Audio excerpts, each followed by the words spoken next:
Hi, I'm Roberto Martinez and you're watching Toffee TV.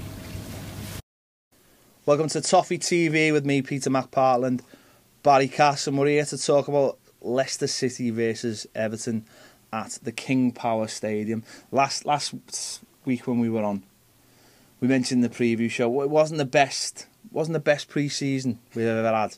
A few people said we were being negative, but I think we were just being realistic about players, because we weren't focusing on the performances as such. We were focusing on what we thought the levels the players were at, and the players are always going to be short at this time of the season. We've said this before. It's not about peaking on the first day of the season. It's about peaking, when you're supposed to peak, when your fitness is there and you can just get on with it straight away. But looking back at the game on Saturday, there was definitely signs of just that lack of match sharpness. We were right. I'm not saying we were right. I'm just saying there was I didn't. When people said that we'd been negative, I didn't think we were negative in last week's one. I think we was just a little bit concerned by what we'd seen, because they did look really off the pace, didn't they? But Saturday, there was definite signs of legginess there in a certain number of players, if not all of them. But like you say, it's about getting that fitness now, isn't it? And peaking. Try and pick results up in this early part of the season, and then obviously when the fitness levels are at their optimum, kick on from there. But when you look at the starting lineup, we thought it was pretty much what it was going to be. As many of those regulars as possible. I mean, the back four picks itself, apart from obviously Seamus Coleman couldn't be in there for injury, but he was on the bench. Going to midfield, obviously Barry, McCarthy, unfortunate injury of Ross Barkley, which we will talk about in depth on another video. Naismith in there, McGeady in there, who's played all summer, so I suppose it was always going to be him in there. So you looked at that and you thought, well, that's what we've had all summer anyway. So we're used to that. We're used to seeing that. Pienaar in there as well. We've been doubts over the last few weeks, but it looks like they've managed that really well. And Lukaku up front, which as you said last week, never really felt there was going to be any issue. We always felt he was going to be in there. He has come back this week. He played one game behind closed doors against Sheffield Wednesday under-21 side, but I think Roberto Martinez felt it was really important that he played. And got as many minutes under his belt as possible, because almost like this was going to be his pre-season game, and this was going to be the game, where he picked up the minutes that he needed, because that's what he needs, isn't it? Minutes now. The season started. I mean, he can't go and have a pre-season on his own. The only way he's going to get fit is by playing games. Yeah, I think the thing with him is he's a young kid, isn't he? He's 21, been at the World Cups. His fitness, he was off for a few weeks, so his fitness won't have dropped off too much, and he was doing some stuff the week before he signed with Anderlecht anyway, and he's come into pre-season with Everton. He obviously had the bounce game, scored a couple of goals against the under-21s, Sheffield under-21s. He was always starting that game. People were telling me he wasn't fit, he wasn't going to start. He was always starting the game. I think obviously Ross's injury meant that he finished the 90 minutes. He probably wouldn't have played for 90 minutes. But you're right, it is almost like doing a pre-season in that afternoon. Yeah. You've got the crowd and everything, the adrenaline will get you through that anyway. You'll obviously have been needing a couple of days of recovery from that. And then it's this week really now, it's doing the work this week, building up to Saturday's game. But he will be better for that 90 minutes. It's players just want to accumulate game time. He will be fit. He'll be a lot fitter than me and you, put it that way. He'll be fit anyway. That's not hard anyway. His dad's probably fitter than us. So really, it's just now about the sharpness that matches bringing, and we can't give him anything other than Premier League games. Yeah, because there was criticism from fans saying he shouldn't have stayed on, and he looked leggy and he was being lazy. But you could definitely see the way we were playing that his performance was managed. It was noticeable actually that his play back to goal was a lot better in this game. He was keeping it very, very simple. He was keeping it very close to himself, getting it, giving it back to midfield and moving on. But there was times when there was a lot of sort of like, you call them lost causes, where if a player doesn't go after it, it's nothing. But you do see players chasing them, and then they'll force a defender into giving away a throw in or something. But he wasn't doing that. But you could see that was actually, he looked probably being told not to exert. Does he do that anyway? He probably doesn't know, but you could tell that he'd he been told when to use the energy and when not to use the energy, and it was all about getting through the game. He was the focal point of our attack, and yeah, okay, you'd like him to be 100% being able to run all over the pitch, but it was never going to be that game Saturday. And what he was there to occupy their two centre halves. I think he'd done okay. I think he definitely, after an hour he'd gone. He was just trying to put in as much as he could. You could even see he had the header late on in injury time that he was just knackered. He couldn't get off the floor to do anything with it. But like I say, it'll do him good. He give us the focal point. That's what he is. He's our big player now, isn't he? And it's about getting him as fit as quickly as possible.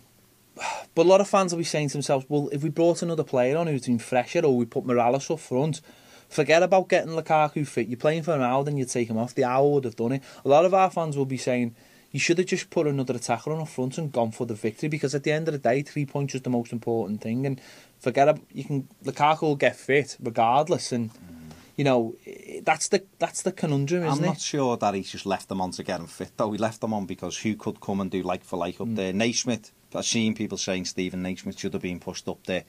Watch them on his own in pre-season. It's not his role as the focal point. Stephen Naismith will always get goals, always get you goals, but he's better as a split striker. He's better in a 2, coming off the... He's not quick enough to play wide, but the last 15-20 minutes when he can affect it, he's okay in them areas. I think Rom is a different... If we would have had another big, strong centre-forward on the bench, Aruna Kone, if he wasn't sitting on camels and posting pitches like he did on Friday night, or another big striker to come on, he would have come on. Kevin Morales might be able to play from... He's not in a 1. He doesn't keep the ball anyway. He's a runner at you, Morales. He runs or plays. He's never going to play with his back to goal. So I think... Obviously, Bobby's options were very, very limited. I think Lukaku done well to get through the game. I think the substitution should have been used in other areas for me.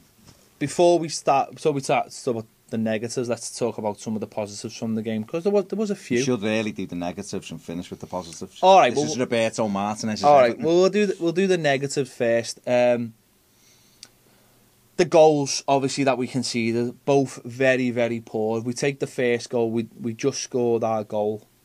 I know we're going round and out. We should be doing this in I'll tell you what. Well, what we'll do, right? We'll just show you that we're just recording it anyway.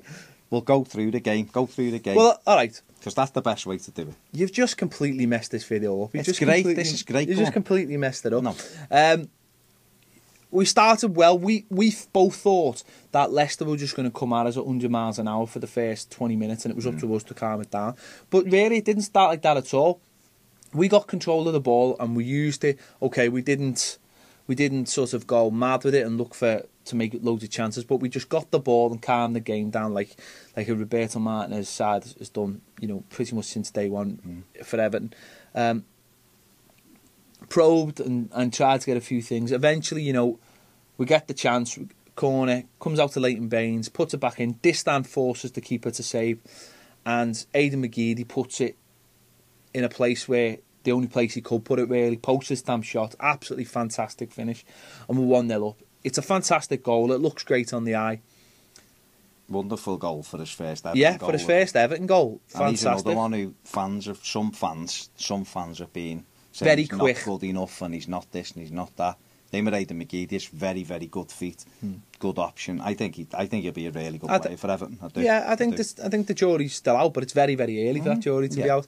So he scores a fantastic goal. 1-0 up. We've been cruising, and you just think, right, calm it down, get the ball back, and just keep what you're doing. Instead of Everton do the opposite. They allow Leicester to come onto them in straight away.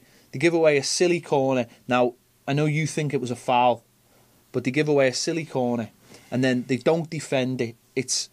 They let the flick on come in.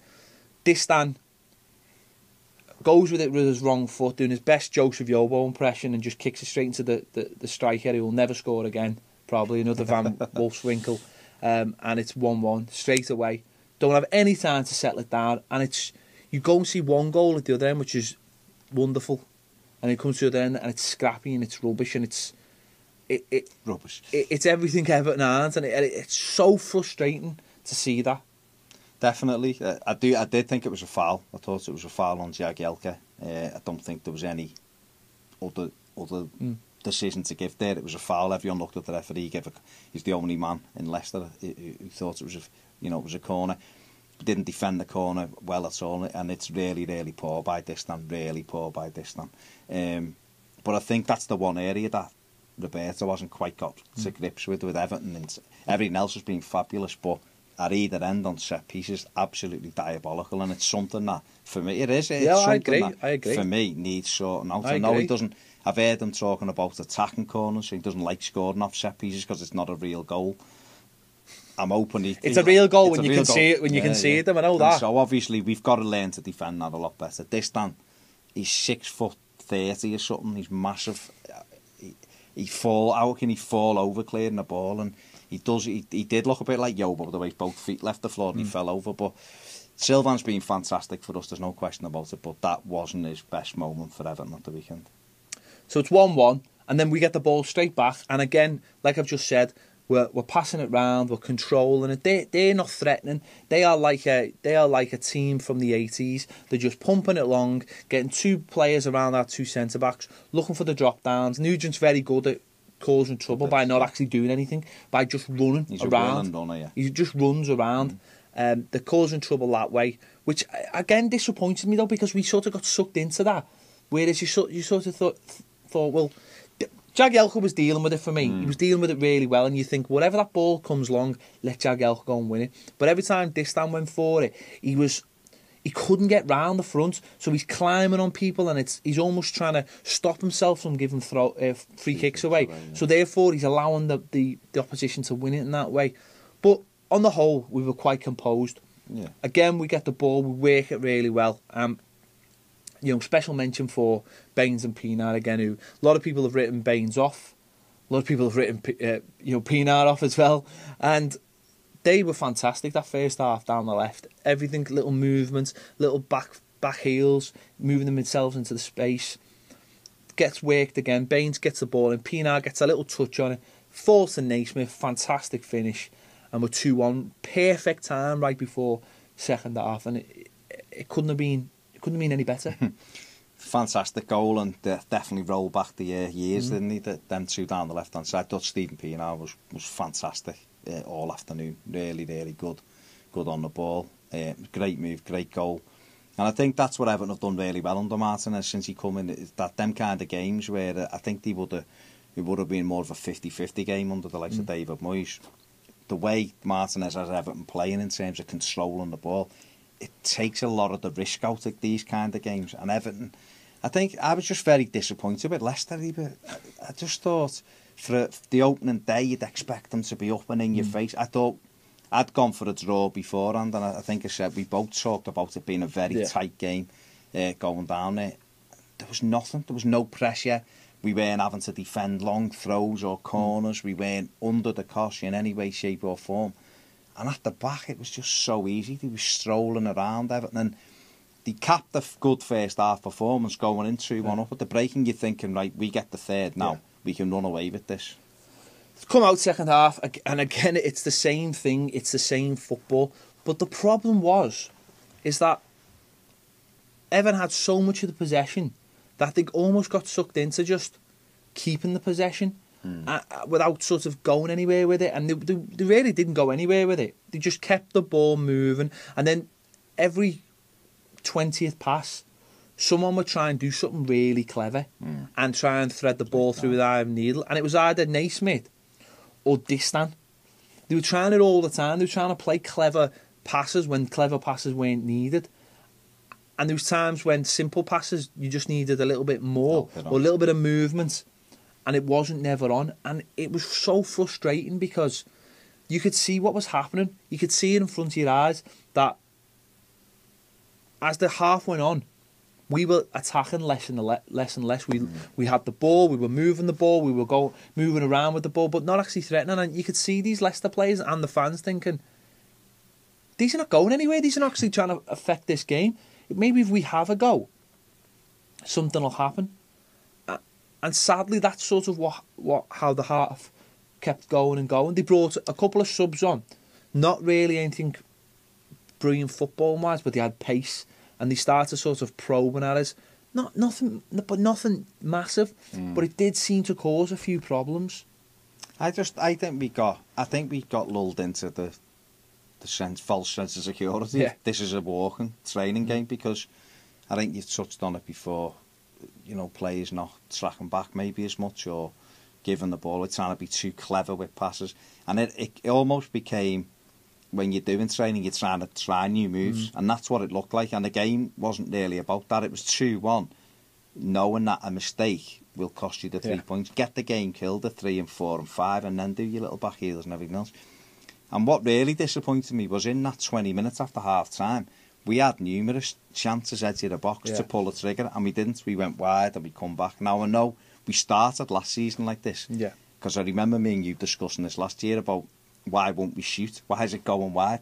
And it almost seemed the same Saturday. Be some cracking moves in and around the edge of the box, and it'd be on for a shot. Someone would take an extra touch, slow it down, stop it, go right, go left, and or, like you say, try and thread a ball that wasn't on through. And Stephen Naismith was the culprit of that on a number of occasions. And so because of that, I don't think Leicester certainly didn't feel as though they were under pressure. They didn't have the ball. Everton had all the ball. We certainly weren't under any pressure. I think they had one in the second half when the kid Schulp come on and John Stones got caught out, and he should have done better. The kid, he blazed it over the bar.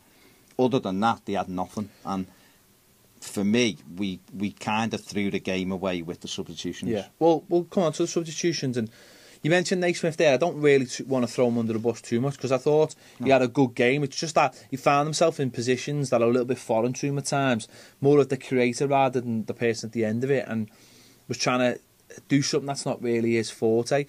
And the other thing about it, which you know, we were talking about there, which annoyed me, was when you're saying last season, when we were afraid to take those shots on, it might have been because it was early on the season, we weren't used to the way we were playing, and you don't necessarily know when you're going to get the ball back.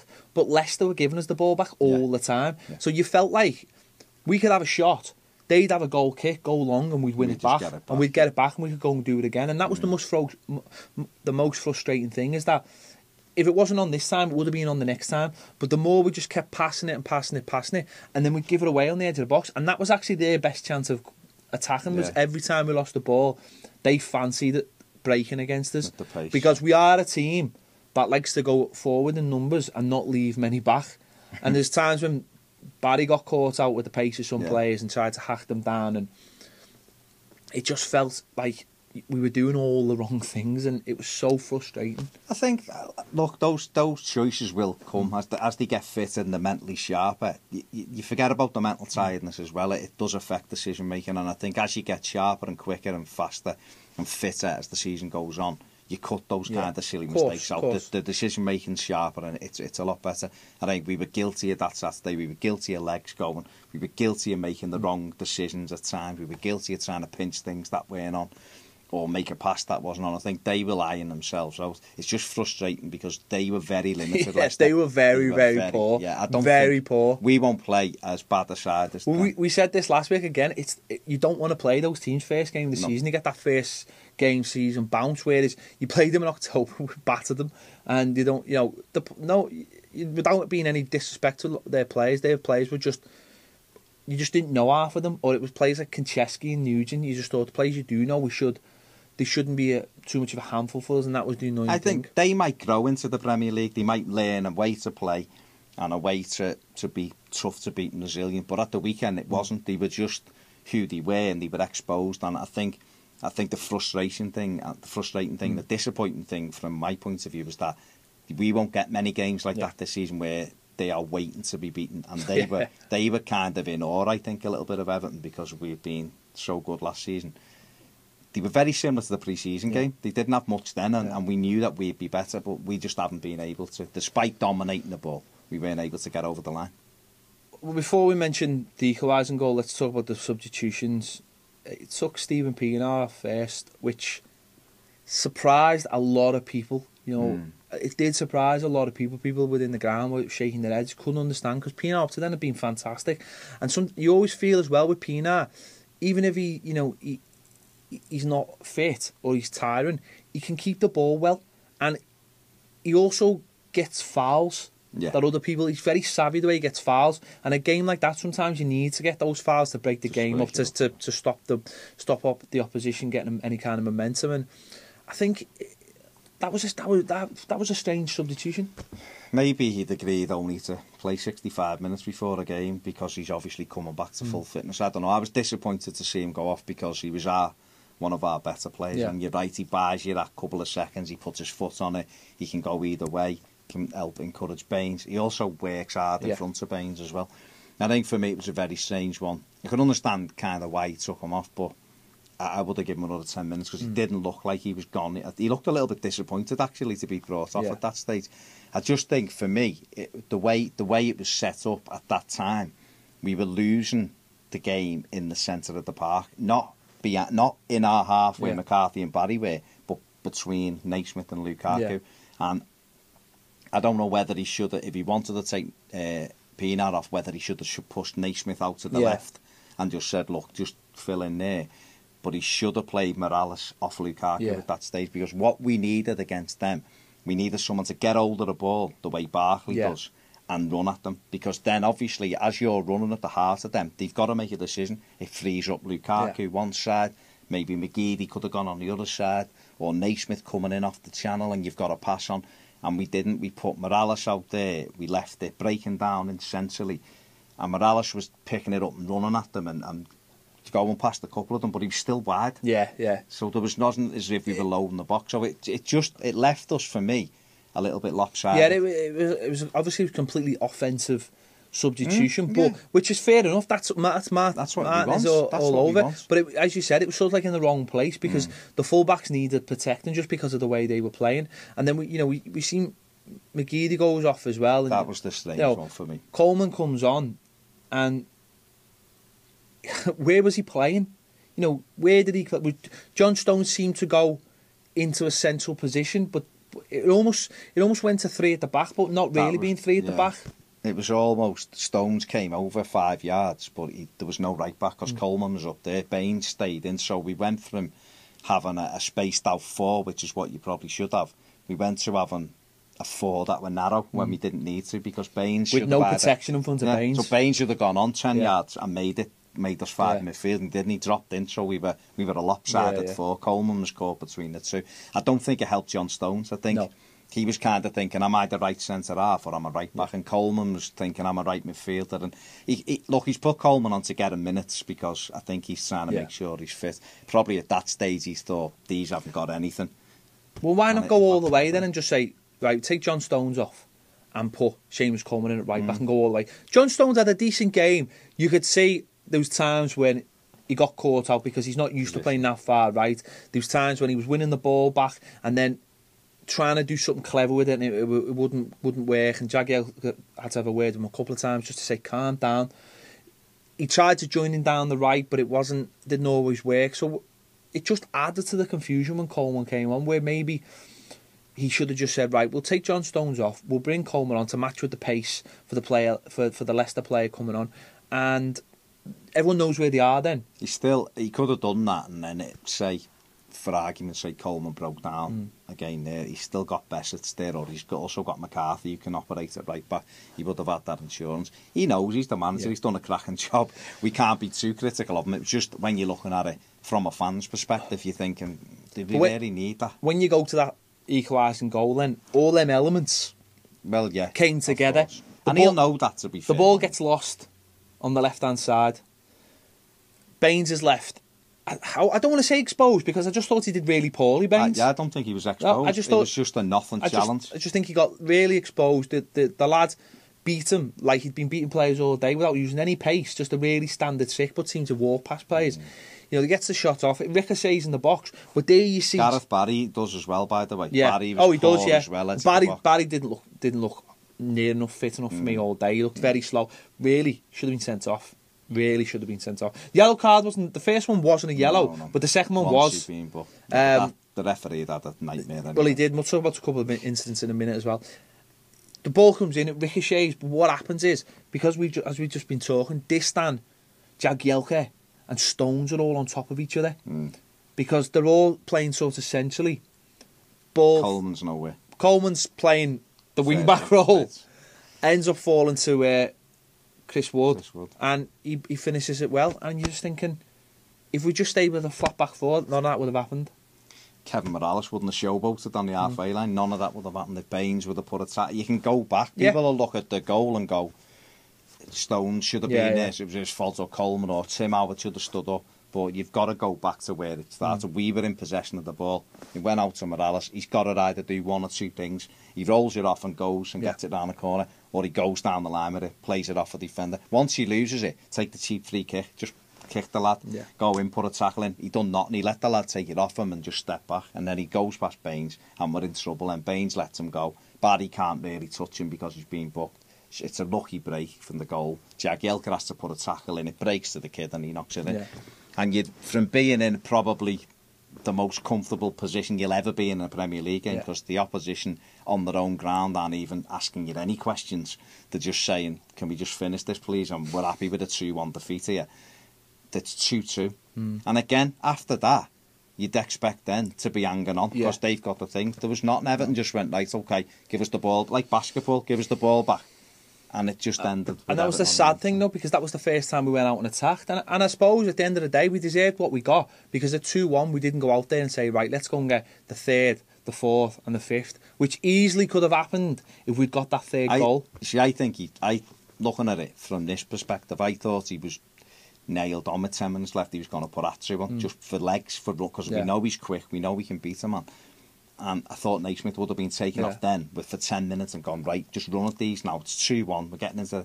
He might have thought that's a little bit too offensive, but then in his after-match comments, he said he was disappointed we didn't go for the third, and that was where we made the mistake. So whether the players just didn't have enough in them at this stage to kick on is one of those. Well, that's why I think that's why last week we did say we thought it was going to be a slow start to the season, and people say you can't judge anything in pre-season, but what you can judge in pre-season is people's fitness, and we just didn't look like we've got the levels inside. So that's a disappointing thing. The thing with pre-season is you can look at results. You might lose 4-1, 3-1, or whatever it may be, but you know whether the players look sharp. Now we see in a few of the pre-season games, getting to that final third, it was everything. To be honest, everything that played out in pre-season played out Saturday. Did. Defensively, we didn't look particularly solid, but we looked comfortable in possession at the back. Midfield controlled a lot of the games, you know, even against the likes of Porto. We controlled Celta Vigo, we got beat 3-1, we controlled the game, but got to that final third, we looked leggy, and it all kind of played out last Saturday. Obviously, that'll all improve. But just for day one, and it's all in the tank for the next few weeks. A couple of incidents I want to mention, because I don't think neither particularly thought the referee had a very good game. He wasn't very strong. He allowed the first season, enthusiastic home crowd to sort of sway him. The one in the first half where Baines gets into the box, gets a hand on his chest.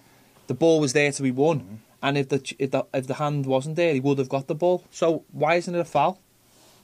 I don't know. He also got clipped as well. The one as he runs past the lad takes his legs and he goes. It wasn't as bad as Cardiff last year, but it was one where you'd look and think other teams will get that penalty. And the referee didn't even. He just shook his head as if to say no, not enough contact. But I think, judging by other people's reactions as well, it was a good enough shout. And there was one in the second half, and again, this wasn't even shown on TV on the match highlights. It might have been shown wherever you're watching this. But the second half, there's an incident where Lukaku gets the ball, faces up with the centre-back, knocks it past him, and his hand comes out and stops it. Now, Lukaku's going around the other side of him. If the ball gets through, Lukaku's one-on-one, and really only needs to take about 3 touches, and hopefully he's getting a shot off, regardless, whether it goes in or not. Now, it's 10 yards within the Leicester area, and the kid gets a yellow card. Now, I think that's a red card, and I've been saying this for a while, and people saying, well, he wasn't stopping a goal chance. Now, for me, Lukaku's gone. So for me, that is a chance at goal.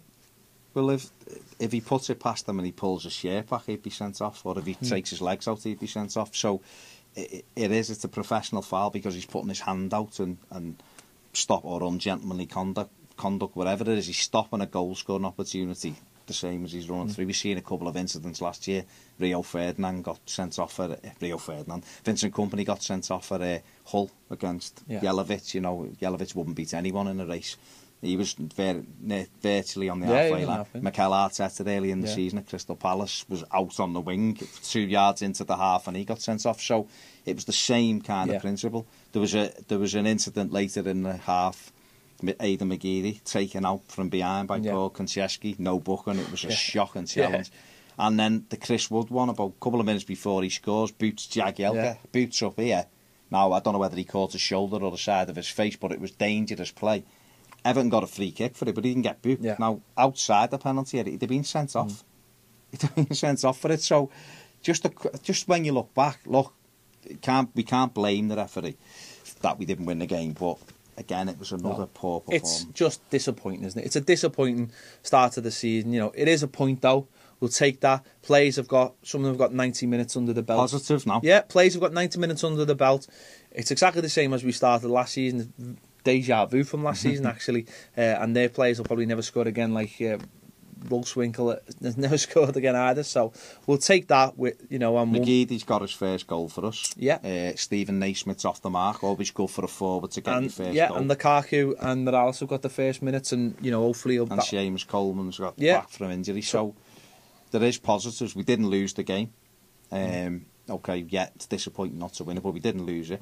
And we've got two really, really big home games coming up, and against two teams that we have to be at 100% for. And with a Pat Goodison, I'm very confident that we can increase our points. But it's from now, isn't it? It is. Let's see where we go. Make sure you subscribe. Don't forget, going to youtube.com/EFC TV1, because we're going to have more videos this week. We're going to be talking about Ross Barkley's injury and his influence over the team. We're also going to be previewing that Arsenal game at the weekend, so make sure you do that. Follow us on Twitter at ToffeeTV1, Facebook.com/ToffeeTV as well, and visit our website, toffeetv.net. Videos go on there. People are starting to do some blogs for it now. So if you want to do any blogs or any fan videos or anything like that, get in touch with us and get your stuff out there. So make sure, catch our videos later on in the week. We'll see you then.